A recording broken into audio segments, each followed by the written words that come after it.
Muy buenos días o muy buenas tardes a todos. Bienvenidos a este nuevo webinar del Grupo Aire Limpio de Ambisalud, sobre que en esta ocasión es sobre el control de riesgo de Legionela. Pues como ustedes saben, se han publicado recientemente, a finales del año pasado y a lo largo de este año, dos nuevos reales decretos, el 487-2022 y el Real Decreto 3 del 2023, por los cuales se establecen unos nuevos requisitos sanitarios para la prevención y el control de Legionela, ¿no? Con unos criterios tanto técnicos sanitarios en la calidad del agua, ¿no? Por tanto, esto tiene un impacto importante en los centros sanitarios, en concreto en los hospitales, tanto lo que es para el diseño del PSL o para la preparación del PSA, y bueno, y que este plan debe tener también una verificación continua, además de estar sometidos a validaciones periódicas, ¿no? Hoy va a versar el webinar sobre esta materia y tenemos pues a los ponentes nuestros de hoy. Bueno, pues son conocidos también de ustedes, es Paulino Pastor. Paulino Pastor es el director general de la consultora del Grupo Aire Limpio Ambisalud, bueno, pues que tiene también una experiencia muy importante, sobre todo en temas de calidad de aire, de calidad de interior, y Rocío Granados, que es la nueva responsable de todo el área de Legionela, precisamente en la consultora de Ambisalud. Rocío, bueno, pues, se ha incorporado recientemente a lo largo de este año en Ambisalud y atesora, vamos, tiene una de las mayores experiencias en Legionela que pueda haber en España. Y bueno, y yo soy Policarpo González del Valle, que voy a actuar como coordinador del webinar de hoy. Como todos estos webinars, es una presentación tipo PowerPoint y tendremos después un turno de ruegos y preguntas. El turno de ruegos y preguntas es fácil. Tienen ustedes un panel de control que pueden escribir sus preguntas y yo las iré recibiendo y bueno, pues las ordenaré por temáticas para que puedan los ponentes al final responderla. O bien, si no tienen micro, bueno, me la mandan y la leo, o si tienen ustedes micro, pues pueden hacer la pregunta en público y tanto Rocío como Paulino pues la responderán. Como también este webinar lo estamos grabando y lo distribuiremos con posterioridad a todos ustedes junto con una transcripción del mismo, de todo lo que se esté diciendo aquí. Y bueno, pues sin más, yo voy a dar paso a los ponentes de hoy. A ver, un momento.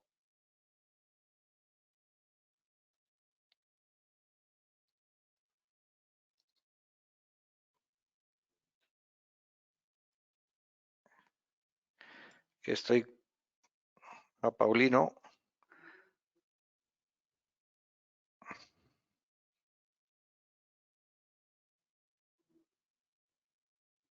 Bueno, es Rocío.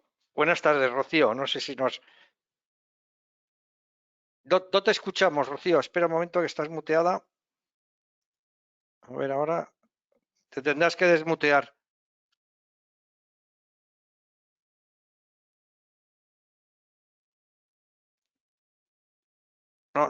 No te oímos.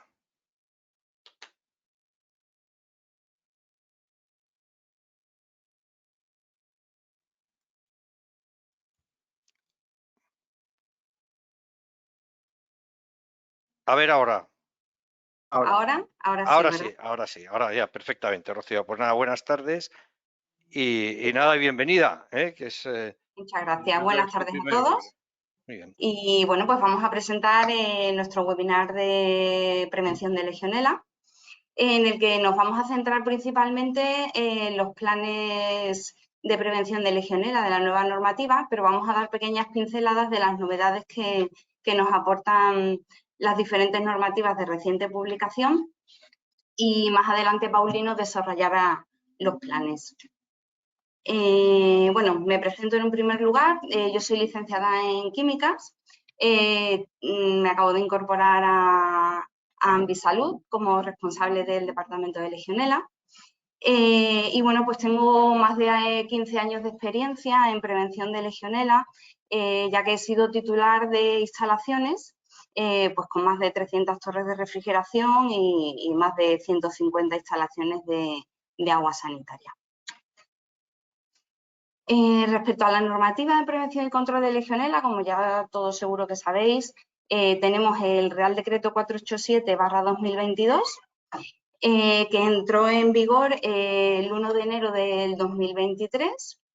En enero de este mismo año se publicó también la normativa de aguas de consumo, el Real Decreto 3/2023. Y además tenemos una, recién salida del horno, norma UNE 100.030, que se ha publicado su modificación la semana pasada. La norma UNE es una norma importante como documento de referencia, que en la normativa anterior de Legionela sí que hacía referencia, pero en el Real Decreto 487 no se refiere a ella. Pero bueno, sigue siendo una normativa de consulta que nos aporta mucha información para facilitarnos el desarrollo de la prevención de Legionela.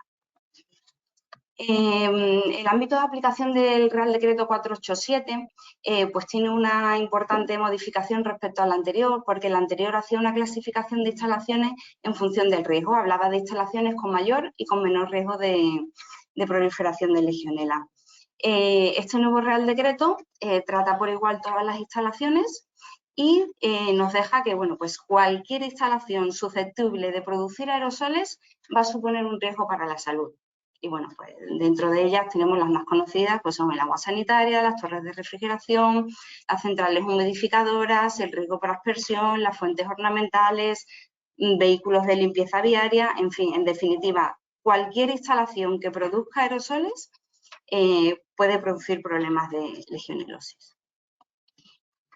Los puntos importantes del nuevo Real Decreto en cuanto a las responsabilidades, pues deja en el titular de la instalación el 100% de la responsabilidad de... Perdón. Deja en manos del titular el 100% de la responsabilidad del cumplimiento de lo dispuesto en el Real Decreto. Si el titular... o sea, si la explotación de la instalación es una persona distinta al titular, sigue siendo el titular el responsable último del cumplimiento del Real Decreto.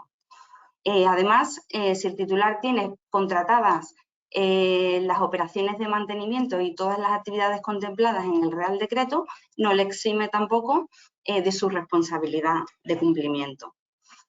Aparece también la figura del responsable técnico de los nuevos planes de prevención, el PPCL y el PSL, que tienen la responsabilidad de su elaboración, desarrollo, implantación y evaluación del plan, además de realizar las propuestas de acciones correctoras al titular. La cronología del Real Decreto 487 entra en vigor en el 2023, pero va entrando en vigor por partes, según el concepto del que hablemos.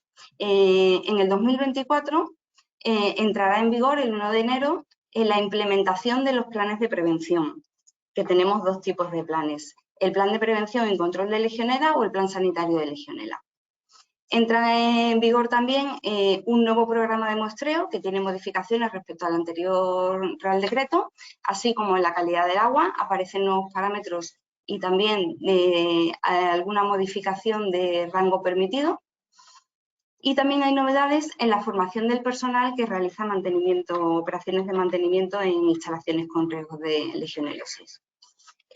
Además, para el 2025, aquellas modificaciones de adecuación de instalaciones que sean necesarias para el cumplimiento del Real Decreto, pues tendrán un plazo hasta de 2 años, que sería para el 2025. Respecto a la implementación de los planes de prevención, como hemos comentado antes, tenemos de dos tipos. Sería el plan de prevención de control de Legionela, que serían los requisitos mínimos establecidos en el Real Decreto, pero si vamos un poquito más allá, tendríamos el plan sanitario frente a Legionela, que se basa en una evaluación del riesgo y está fundamentado en las recomendaciones de la Organización Mundial de la Salud. El plan sanitario de Legionela es obligatorio, o sea, no es obligatorio, pero es muy recomendable que se realice en los edificios que están definidos como prioritarios. El plan sanitario puede incrementar los requisitos mínimos que hay establecidos en el Real Decreto, los puede disminuir, como más adelante os comentará Paulino. Respecto a la modificación en la frecuencia de muestreo, tenemos los diferentes tipos de instalaciones, nos vamos a centrar en aquellas que son más habituales, pero bueno, si alguno de vosotros quiere comentar algún tema puntual de otro tipo de instalaciones, estamos a vuestra disposición, contactáis con Ambisalud y hablamos de cualquier circunstancia que tengáis en vuestras instalaciones. Respecto a los sistemas de agua sanitaria hay una importante novedad, que son los controles de Legionela y aerobios, que antes se hacían de manera anual y ahora pasan a ser trimestral. Además de los controles de pH diarios, siempre y cuando el desinfectante que utilicemos base su eficacia en un rango determinado de pH. Aparece también como novedad la medida semanal de turbidez y la medida trimestral del hierro. En las torres de refrigeración se incrementa la frecuencia de análisis de Legionela, que antes lo teníamos trimestral y ahora pasamos a mensual, y los aerobios que antes eran mensuales ahora son trimestrales. Además, al igual que en el agua sanitaria, aparece la medición de pH si el biocida depende de él y la medición de temperatura y turbidez con una frecuencia diaria o semanal. Respecto a la calidad de agua, el principal parámetro que modifica respecto a la normativa anterior sería para las torres de refrigeración el límite máximo permitido de aerobios. Teníamos unos niveles de 10.000 unidades y ahora pasamos a tener 100.000 unidades. Respecto al programa de muestreo, las novedades están en la designación de puntos de muestreo que se hace conforme a una tabla que está registrada en el anexo 5 del Real Decreto. Aquí aparece como novedad que para edificios prioritarios que ya se define en el Real Decreto de Aguas Potables, en el 3/2023, es el concepto de cuartos húmedos, que serían los cuartos en los que hay disponibles puntos de consumo de agua. Respecto al mismo programa de muestreo, hay también novedades importantes en los laboratorios y los métodos de análisis. Ahora, el muestreo de Legionela debe ser por y bajo la responsabilidad del laboratorio que realiza el ensayo. Hasta ahora era muy habitual que el propio mantenedor pues, se responsabilizara de la toma de muestras y en muchos casos incluso el análisis de Legionela de esas muestras. Ahora el Real Decreto deja claro que debe ser responsabilidad del laboratorio la toma y el análisis.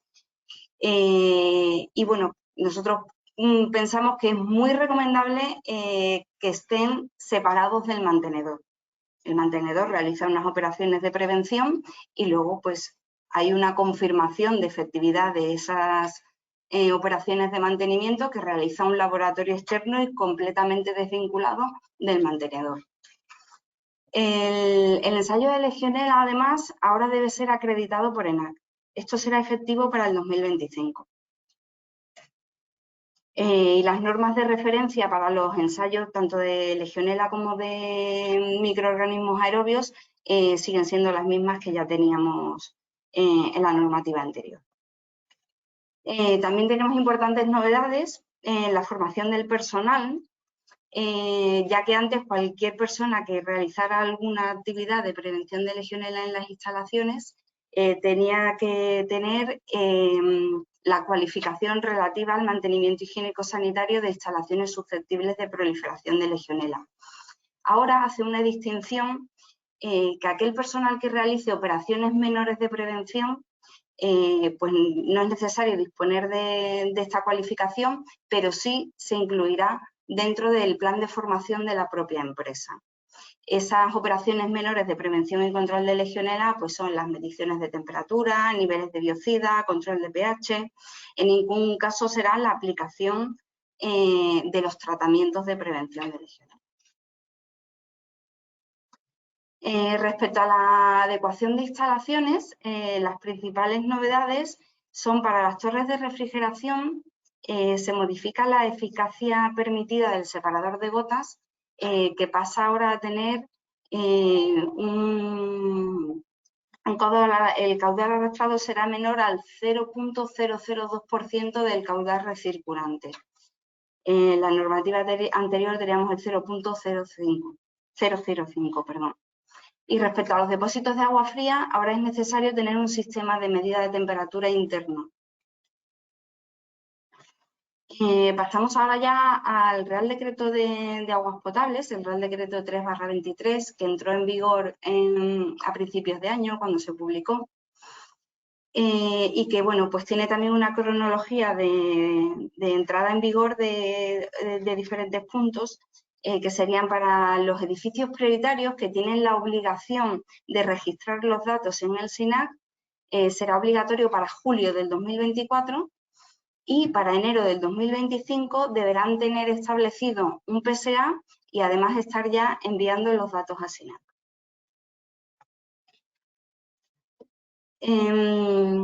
La implantación del Plan Sanitario del Agua es obligatorio para edificios prioritarios que están definidos en el Real Decreto, según esta tabla que tenéis aquí, para hospitales y clínicas que tengan 200 camas o aquellas comunidades de cuidados aumentados, residencias geriátricas u otras residencias con 200 camas, edificios turísticos con 500 plazas de alojamiento, centros de enseñanza que tengan más de 200 camas con internado o 1000 plazas, instalaciones deportivas cubiertas con más de 3000 metros cuadrados de superficie y centros penitenciarios que tengan más de 1000 plazas.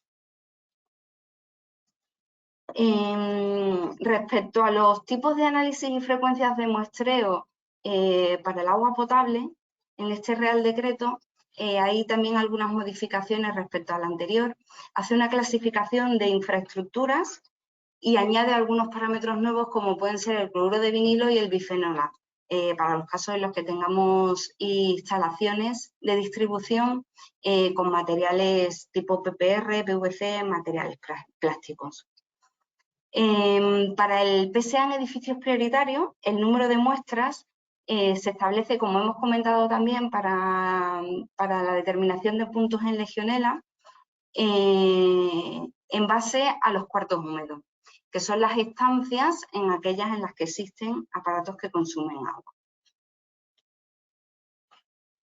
Y hasta aquí la breve pincelada en cuanto a la normativa y las novedades que nos aporta los nuevos Real Decretos publicados recientemente. Os dejo en manos de Paulino Pastor. Muchas gracias, Rocío. Buenas tardes a todos. Bueno, me presento yo también comentando un poco experiencia en el campo de legionela. Yo soy el director de Ambisalud, como ya me presento, Policarpo, presidente de FEDECAI, la Federación de Empresas de Calidad de Aire Interior. Y no, en mi vida profesional actual no es hasta ahora no era el principal aspecto al que nos dedicábamos, sobre todo hemos estado muy activos en calidad de aire en interiores, pero sí que, bueno, desde los inicios de mi carrera he estado también trabajando en el ámbito de legionela. En su día pues fui uno de los autores de las guías técnicas de legionela, la evaluación de riesgo que se diseñó en aquella época. También he colaborado en la redacción de la norma 100.030 y, bueno, sobre todo lo que hemos estado haciendo en los últimos años ha sido auditorías de control de legionela en instalaciones. Pero es cierto que desde el punto de vista de Ambisalud, las nuevas normativas pues generan una serie de expectativas y una serie de exigencias que yo creo que permiten que, bueno, pues que haya diferentes tipologías de empresas en el sector, y eso es un poco lo que nos gustaría explicar nosotros. Tenemos entonces los diferentes modelos de planes de control, como ha dicho Rocío anteriormente. Esta sería la estructura que nosotros propondríamos para cada uno de estos tipos de planes, ¿no? El PPCL, que sería el más tradicional, que yo siempre suelo decir que es algo parecido a seguir una receta, también ha sido ligeramente modificado con el Real Decreto. Teníamos antes el PPCL que nos dictaba la norma UNE 100.030, la anterior, que era un poquito más amplio que esto, pero bueno, si nos centramos exclusivamente en lo que dice el Real Decreto, pues tendríamos que hacer algo de este tipo, ¿no? Primero un diagnóstico inicial, una buena descripción de las instalaciones, un buen plano en el que se incluyan todos los puntos de toma de muestra y demás, luego una serie de programas de actuación, los típicos, mantenimiento, tratamiento del agua, muestreo, etcétera, una revisión periódica y la norma UNE también nos habla de que cuando se implanta un PPCL es interesante, aunque no es obligatorio, siempre es opcional, el hacer una auditoría externa por parte de una entidad independiente. Como decía anteriormente, este ha sido nuestro principal trabajo en los últimos años en el ámbito de Legionela y obviamente seguimos haciéndolo. Pero es cierto que el hecho de que se introduzca también el concepto del plan sanitario de Legionela, que he de ser sincero, y en las primeras fases, cuando al grupo de Norma UNE cuando llegó a las manos del grupo el Real Decreto, pues nos pareció que podría generar un cierto nivel de confusión el tener dos metodologías, pero es verdad que sí que aporta también algunos aspectos interesantes. Sobre todo aporta flexibilidad. Frente al PPCL, que era y que es de alguna forma una receta, aunque es una receta que hay que hacer también a medida. No quiere decir que el PPCL sea una mala opción, es una opción perfectamente válida, pero a pesar de que la tengamos que hacer a medida, ya te marca bastante los pasos que tienes que seguir. Un PSL aporta un cierto nivel de flexibilidad que podemos aprovechar para diseñar un plan mucho más a medida de nuestra instalación, que puede tener como ventajas incluso la protección de las instalaciones. A veces hacemos demasiadas cosas y podemos incluso llegar a dañar de alguna forma nuestras instalaciones, tuberías, etcétera, ¿no? Entonces, el PSL nos puede ayudar a ajustar y a equilibrar más el conjunto de actuaciones que llevemos a cabo. El PSL incluye una serie de ítems, que ahora los voy a desarrollar uno a uno, pero básicamente la clave del PSL es la evaluación del riesgo. Y la evaluación del riesgo no como la que se hacía a través de las guías técnicas del Ministerio de Sanidad. Las guías técnicas, si recordáis, se basaba en tres conceptos, que era el diseño, digamos, la estructura, riesgo estructural, riesgo de mantenimiento y riesgo operacional. El PSL cambia esa filosofía y lo que nos dice es, vamos a evaluar el riesgo por etapas, que es lo mismo que se hace en el mundo de la alimentación, ¿no? En los planes de análisis de peligros y puntos de control crítico, los APPCCs, ¿no? Aquí lo que vamos a hacer es trabajar por fases, trabajar en etapas y aplicar o asignar un nivel de riesgo a cada una de esas etapas. Esto nos cambia la metodología. El Real Decreto no nos dice mucho cómo tenemos que hacer esa evaluación de riesgo, nos lo desarrolla mucho más el PSA de potabilidad, pero el PSL de Legionela no tanto, pero tenemos la norma UNE, que acaba de salir, como comentaba Rocío, que sí que ya ha desarrollado, incluso incorpora unas hojas de Excel, una metodología de evaluación del riesgo por etapas, ¿no? Lo cual es algo muy interesante. En este ámbito es donde yo creo que Ambisalud puede aportar mucho valor y mucho conocimiento. El otro plan que tenemos que tener en consideración es el PSA, que incluiría estas etapas que veis aquí. Siempre, tanto en el PSL como en el PSA, nos remarcan mucho la importancia de disponer de un equipo, de formar un equipo. Es verdad que, sobre todo en instalaciones prioritarias tipo hospital, etcétera, el tener diferentes visiones, pues medicina preventiva, mantenimiento, un consultor externo, el que hace el tratamiento de agua, incluso prevención de riesgos laborales, es imprescindible. Y esto hay que coordinarlo muy bien y no es hacer un equipo para hacer el organigrama y que aquello se quede ahí, ¿no? Sino que luego hay que darle contenido con reuniones periódicas y planes de acción que sean aprobados por ese equipo, ¿no? Y esto, como digo, hay que hacerlo tanto en el PSL como en el PSA. El PSA sigue la metodología del PSL, es identificación de peligros y eventos peligrosos por etapas. Bueno, primero, obviamente, una descripción del edificio y a partir de ahí ver en las diferentes etapas cuál es la gravedad y la probabilidad de los eventos que pudiesen ocurrir, y eso nos da lugar a una priorización del riesgo que nos permite establecer un plan de mitigación de esos riesgos. Y luego, igual que el PSL, hay que verificarlo periódicamente. Perdón, aquí no se ve muy bien. Bueno, esto sería la metodología, por ejemplo, hay muchos métodos, hay la OMS ha sacado cosas, el CDC de Atlanta, y esto, por ejemplo, es el método que utiliza ASRAE, que es también basado en los o sea, en los análisis de puntos de control críticos. Ellos nos dicen algo muy parecido a lo que nos da el Real Decreto, un poquito más desarrollado, ¿no? Y bueno, esta es un poco la metodología que nosotros estamos pensando que vamos a aplicar, que debemos aplicar, ¿no? Para los PSLs, ¿no? Primero, tener claro, lo que decía antes, el equipo. A partir de ahí, la descripción de las instalaciones, diseño del flujo, el camino que sigue el agua desde que llega a la cometida hasta que lo soltamos en nuestros puntos finales, en los puntos terminales. Identificar los puntos de control, las medidas de control asociadas a esos puntos y luego establecer un plan de monitorización de todos esos puntos de control. Y finalmente, lo que nos dice ASRAE es que tenemos que verificar y validar. Y bueno, en los cursos de auditorías yo suelo resaltar mucho la importancia de la terminología.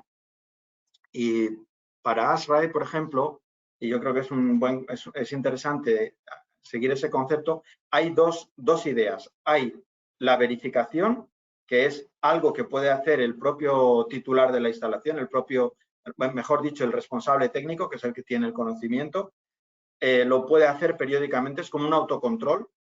Y luego hay la validación. La verificación es algo que se puede hacer periódicamente y la validación normalmente, o sea, la verificación es confirmar que el plan de control se ha implantado. Es decir, confirmar que si he dicho que voy a hacer mediciones diarias de temperatura en tal sitio, pues verificar es ver ese registro, mirar y confirmar. Sí, todos los días tengo la temperatura, lo he implantado.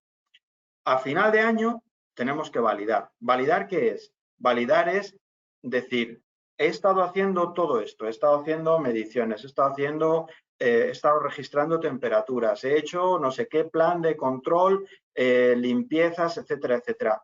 ¿Todo esto ha servido para tener bajo control a la legionela? ¿Sí o no? Eso es validar y eso se hace al final y es distinto de verificar, ¿de acuerdo? Son dos conceptos.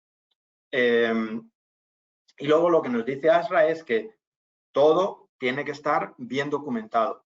Podemos hacer el mejor plan del mundo, pero si viene el auditor y no somos capaces de darle un papel y le decimos que sí, que yo lo hago todo, no sirve de nada. Si no tenemos la documentación registrada, si no tenemos todos los papeles en regla, es como si no hiciéramos nada, de cara a un tercero. ¿De acuerdo? Entonces, el tener un buen sistema de documentación es crítico, y ya no solamente para el auditor, sino que en un hipotético, y esperemos que nunca ocurra, pero en un hipotético caso de que alguien contraiga legionela y que haya que ir al juzgado, tienes que tener esa documentación. No nos olvidemos que legionela mata y que por lo tanto tenemos que proteger nuestra responsabilidad, que a veces somos muy laxos en ese sentido. Bueno, esta metodología, que podríamos pensar que es nueva, no lo es tanto. En realidad, todos los que estéis en el sector desde hace ya muchos años, pues seguro que estáis familiarizados con un documento que sacó en el año 2002 el gobierno vasco, que ya hablaba del control de legionela en términos de evaluación del riesgo por etapas y nos planteaba una metodología muy parecida a la de control de producción de alimentos. Y incorporaba este otro concepto de los programas de apoyo, ¿no? Al final, si lo analizamos, el PSL es una parte de esto que planteaba el gobierno vasco, que es toda la parte de evaluación del riesgo por etapas, y luego si lo complementamos con programas de apoyo que son como si fueran las recetas concretas de lo que hay que hacer, estaríamos haciendo un mix, que es un mix interesante, y de hecho el PSL se tiene que complementar con esos programas de apoyo, que en ausencia de otras guías o otras metodologías, podemos coger también las del Real Decreto, ¿no? Y hacer ese paquete de esos dos conceptos, ¿de acuerdo? Bueno, el PSL tiene una serie de ítems, como decía. Primero hay que montar ese equipo, pues tendremos que tener el organigrama, descripción de responsabilidades. Yo siempre digo, por ejemplo, en los cursos suelo hacer mucho hincapié en esto, los flujogramas de actuación por eventos, que no siempre los tenemos. Si tengo un positivo de Legionela, ¿qué tiene que ocurrir, no? A mí me llega el papel, primero, ¿a quién le llega el papel? Y cuando le llega el papel a esa persona, ¿qué tiene que hacer con ese papel? Aparte de que le quemen las manos y que no quiera soltar lo antes posible, ¿no? Pues eso es interesante que esté descrito, ¿no? Cuando hay un problema determinado, ¿qué tiene que ocurrir? ¿A quién se le tiene que informar y demás? Os decía que el equipo no tiene que ser una figura de adorno, sino que tiene que tener un plan de reuniones y esas reuniones deben quedar registrados lo que salga de ellas, ¿no? Actas de reuniones tienen que elaborarse y planes de actuación que salgan de ellos, ¿no? Tiene también que que desarrollar el plan de formación y el plan de prevención de riesgos laborales. Estos serían los cometidos, digamos, de este equipo, ¿vale? Hay una segunda etapa que es la evaluación del riesgo. Pues para evaluar el riesgo, lo primero que necesitamos es conocer muy bien la instalación, tener ese flujograma, tener bien conocido el camino del aire e identificar qué puede fallar, qué puede ocurrir en cada una de las etapas. Esto es lo que nos va a permitir hacer la evaluación del riesgo por etapas y esto, como os digo, pues tenemos ahora la posibilidad de hacerlo en base a los requisitos de la norma. ¿De acuerdo? Ahora lo comentamos. El conocimiento de la instalación, pues a veces nos van a dar unos esquemas hidráulicos muy sofisticados que tendremos que ser capaces de sintetizar en algo mucho más sencillo y con mucha más información de cara a la persona cuyo cometido es controlar la legionela. No somos fontaneros, lo que tenemos que hacer es controlar la legionela. Y para eso lo que necesitamos es saber por dónde se mueve el agua y por dónde puede haber problemas. ¿De qué tipo? Pues problemas de que el agua no fluya, en los montantes el agua tiene que subir y bajar, tendremos que saber que esos caudales de agua y que esa red está perfectamente equilibrada, tendremos que buscar puntos de control, pues por ejemplo, si la red sube, baja, pues le marcaremos un punto de control en el punto más alejado con respecto al anillo, etcétera, ¿no? Identificamos puntos de control en toda nuestra red y estos van a ser la base de nuestro trabajo, ¿de acuerdo? Que a veces nos obsesionamos con todos los puntos finales y queremos hacer, como nos dice el Real Decreto, medir la temperatura una vez al año en cada uno de los puntos terminales. Y resulta que tengo un hospital con 3.000 puntos terminales y es lo único que hago. Y no estoy pensando. Y a lo mejor tengo las montantes desequilibradas, pero como voy una vez al año, nunca lo sé. Y estoy todo el día teniendo legionela. Tenemos que pensar de una forma mucho más sintética y no dejar que las hojas no nos dejen ver el bosque, ¿vale? Como decía, la norma UNE nos da una metodología de evaluación del riesgo por etapas, ¿vale? Entonces, acometida, peligro, entrada de legionela, factor de riesgo, pues ya están perfectamente listados en la norma. El riesgo, la norma nos va a dar un valor numérico. Cada uno de estos factores tiene diferentes pesos. Hay unos que pesan, pues qué sé yo, 5 sobre 100 y otros que pesan 1. Ese peso relativo de cada factor es el que nos indica la gravedad de que ese factor falle, ¿de acuerdo? Ya estamos metiendo los conceptos de gravedad y probabilidad. La gravedad simplemente por el peso de cada factor y luego la probabilidad la vamos a valorar con el histórico de datos de la instalación. ¿Me ha ocurrido en los últimos años? ¿Me ha ocurrido en los últimos 6 meses? Etcétera. ¿De acuerdo? Con eso metemos los conceptos gravedad, probabilidad en la evaluación del riesgo y siempre trabajando sobre etapas. ¿Vale? Luego, es muy importante, igual que os decía antes, cuando vemos un esquema de fontanería nos vuelve locos y no nos sirve para gran cosa. Por eso es muy importante sintetizar. Entonces, nosotros usamos estos esquemas muy sencillos, que es un esquema diseñado por el Centro de Control de Enfermedades de Atlanta, el CDC, que sirve para ver los puntos más importantes e incluso de cara a un auditor, a un técnico de sanidad que viene a ver nuestras instalaciones, si tú le enseñas algo de este tipo, en un vistazo ya está viendo perfectamente qué es lo que pasa en nuestra instalación. Primero ve el camino del agua. Segundo dice, a ver, ¿qué riesgos? Pues mira, en esta etapa tengo riesgo de entrada de legionela, en esta tengo proliferación. Le ponemos unos iconos, le ponemos algo muy sencillo, porque al final esto es sencillo. Y a veces lo que hacemos es complicarlo con mucho texto, con planos excesivamente sofisticados y muchas veces esto no es en absoluto necesario. Entonces, un esquema muy sencillo, pero con mucha información, con la información clave, es lo que nos puede servir para tener clara nuestra instalación. Obviamente esto lo tenemos que complementar también con texto, no es solamente poner ahí un dibujito, ¿no? Entonces, al final, pues tenemos que hacer algo de este tipo: etapa, factor de riesgo, peligro, elemento de control, límite crítico que le asociamos a ese elemento de control y las acciones en caso de que superemos o estemos fuera del límite crítico. Esta sería la forma de desarrollar ya con texto y con más información práctica el trabajo de elaborar nuestra evaluación del riesgo por etapas, ¿no? Que es lo que nos pide el PSL. Esta misma metodología, con diferentes conceptos, la podemos utilizar también para el PSA, para el plan de agua potable. Pues aquí vamos a tener diferentes tipos de riesgos: riesgo de problemas organolépticos, físico-químicos, microbiológicos, que también los podemos asociar a las diferentes etapas. ¿De acuerdo? Tenemos que hacer controles periódicos, no que muchas veces vemos datos descabalados. Es muy importante tener en cuenta la evolución. Por eso, gráficas de este tipo de controles de temperaturas semanales o este tipo de información suele ser muy, muy potente, ¿no? Es importante este tipo de elementos de ayuda. Luego, los programas de actuación, pues a día de hoy nuestra filosofía es no inventar demasiado y en realidad lo que os decía antes, esto es prácticamente un PPCL dentro de un PSL.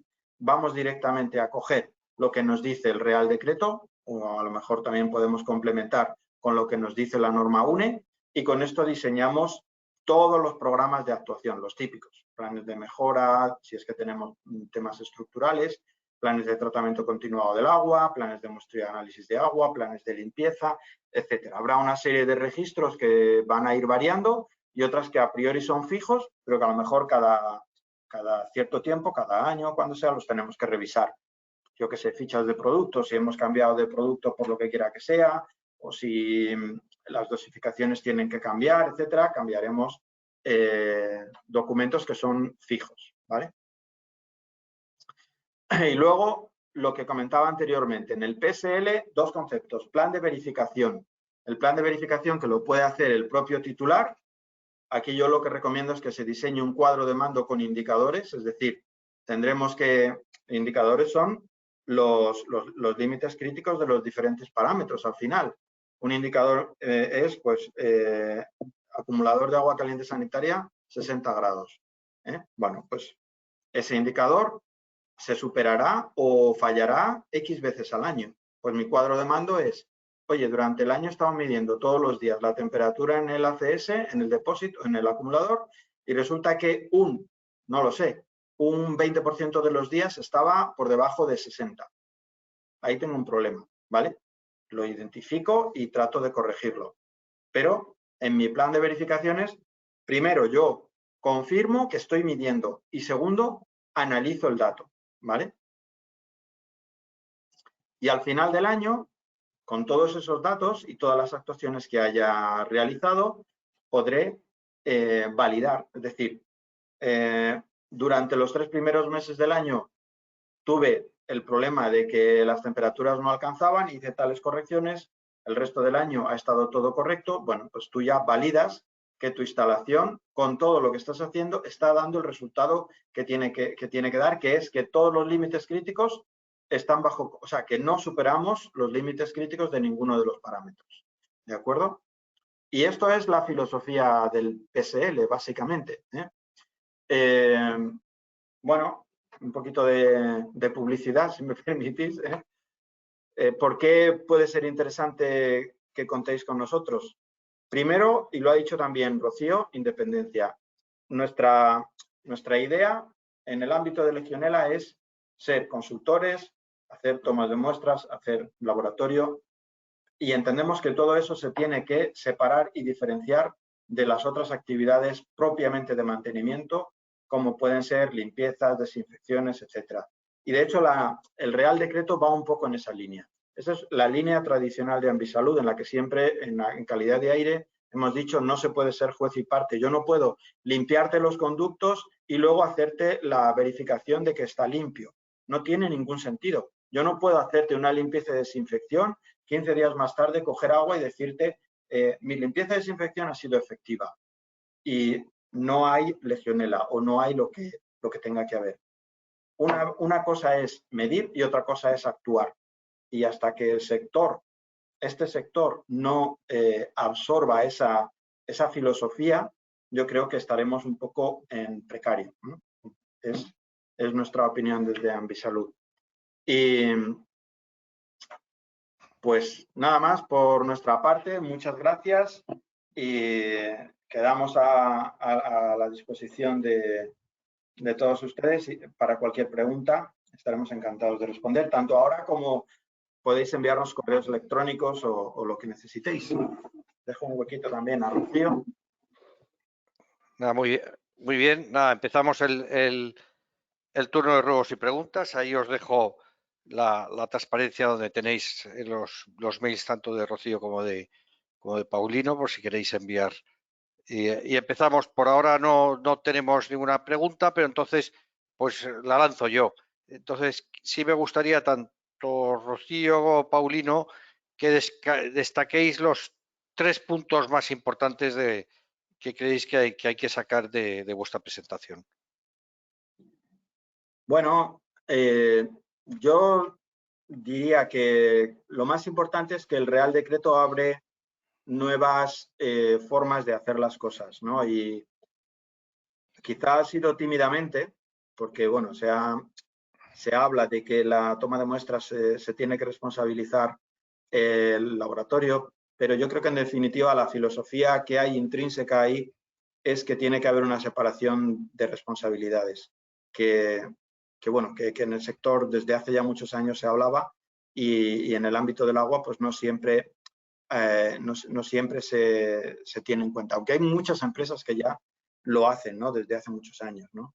Entonces, para mí esa es quizá la primera cuestión. La segunda, el PSL es una oportunidad. Un PSL bien hecho, sobre todo para instalaciones complejas, puede ayudar a tener un control, o sea, a dedicar los esfuerzos, a dedicar el esfuerzo a cosas realmente más críticas, ¿no? Y no como a veces sí puede ocurrir ir como pollo sin cabeza, como decía antes, midiendo sin ton ni son por todo el edificio, cuando a lo mejor hay cosas gordas en las que deberíamos dedicar tiempo y las estamos dejando, ¿no? Y dejo la tercera cosa a Rocío. No, yo recalco porque, a ver, como titular de instalación durante muchos años, es muy importante la separación. O sea, pues bueno, dentro del ámbito en el que yo trabajaba, fuimos de los pioneros en separar el control del mantenimiento. Hace ya muchísimos años que eso se ejecutaba así en nuestras instalaciones. Y luego también, muy importante, el análisis de los datos. O sea, no nos podemos conformar con, tengo que analizar 4 veces, lo analizo y ahí lo dejo dentro de un libro. tengo que estudiar esos datos y entenderlos, porque si no entiendo esos datos, no entiendo la problemática de la instalación. Y como bien dice Paulino, pues andamos como pollos sin cabeza, dando palos de ciego dentro de instalaciones que son extremadamente complicadas para localizar la problemática de Legionela. Muy bien. Tenemos una pregunta de Sergio García Olivera. No sé si tiene micro, le voy a intentar dar entrada y si no, yo creo que no tiene micro. Bueno, pues leo yo su pregunta.